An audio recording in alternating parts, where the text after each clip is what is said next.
Wahai Barsisa, tidakkah engkau melihat putri raja cukup cantik jelita? Ia begitu menggoda. Nikmatilah tubuhnya untuk sekali saja. Lagi pula, ia dalam keadaan gila. Tak akan ada orang yang mengetahui. Kukira pantas bagimu untuk rejat sejenak dari aktivitas ibadahmu yang melelahkan. Akibat rayuan iblis yang penuh tipu daya, Barsisa akhirnya tergoda melakukan perbuatan maksiat kepada sang putri. Bagaimana kisah selanjutnya? Mari kita nonton bersama.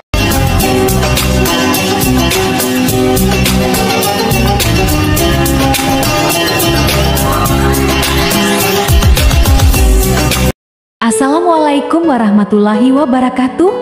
Sahabat beriman, pada topik kali ini saya ingin membahas tentang kisah seorang ulama Barsisa yang mempunyai 60.000 murid yang bisa terbang. Tetapi dia penyembah iblis pada jelang kematian. Kisah ulama Barsisa cukup populer di kalangan umat Muslim, khususnya di kalangan pesantren. Kisah ulama Barsisa menceritakan ia seorang ahli ibadah yang akhirnya terkena tipu daya oleh iblis. Ulama Barsisa merupakan ahli spiritual yang memiliki 60.000 murid berilmu tinggi dan bisa terbang. Ia sangat tekun beribadah dan sangat sulit digoda oleh setan. Bahkan, malaikat pun terkagum dengan ibadahnya. Ulama Barsisa beribadah dalam kuil selama 70 tahun dan tidak pernah bermaksiat sedikitpun. Mengetahui hal itu, setan tertarik untuk menggoda Barsisa dan menjerumuskannya dalam kesesatan. Dilansir dari cerita kisah lengkap ulama Barsisa tergoda oleh tipu daya setan. Di Alkisah, ulama Barsisa mempunyai sebuah keramat, bisa menyembuhkan orang gila dengan sentuhannya.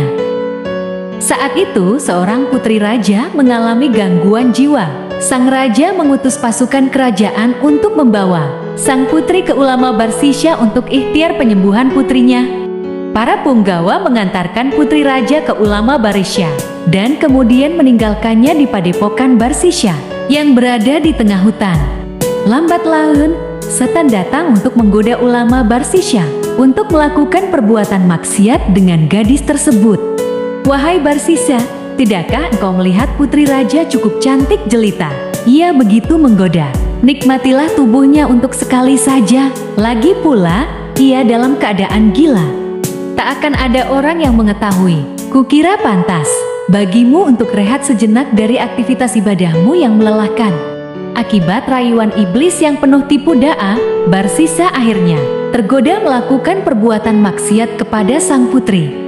Namun setelah melakukan perbuatan maksiat dengan sang putri, iblis kembali merasukinya dan menghasut bahwa perbuatan Barsisa pasti akan diketahui oleh orang kerajaan. Bodohnya, Barsisa kembali tergoda akan bisikan iblis. Ia membunuh sang putri untuk menghilangkan jejak. Setelah itu, iblis menjelma sebagai seorang ahli ibadah dan menceritakan apa yang terjadi terhadap putrinya dan Barsisa di tengah hutan. Seketika itu, sang raja mengirim utusan untuk menangkap Barsisa.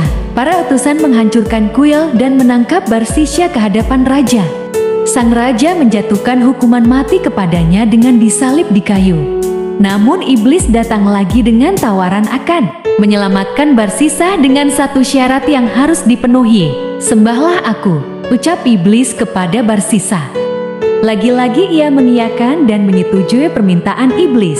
Sayangnya, setelah itu ia mati dan iblis pun tak menyelamatkannya. Itulah kisah Barsisa, seorang ahli ibadah yang wafat dalam keadaan kufur hingga Allah mengatakan pada para malaikat kalau Barsisa termasuk golongan yang terkutuk. Jangan lupa subscribe, yang subscribe akan diberikan rezeki oleh Allah Subhanahu wa Ta'ala.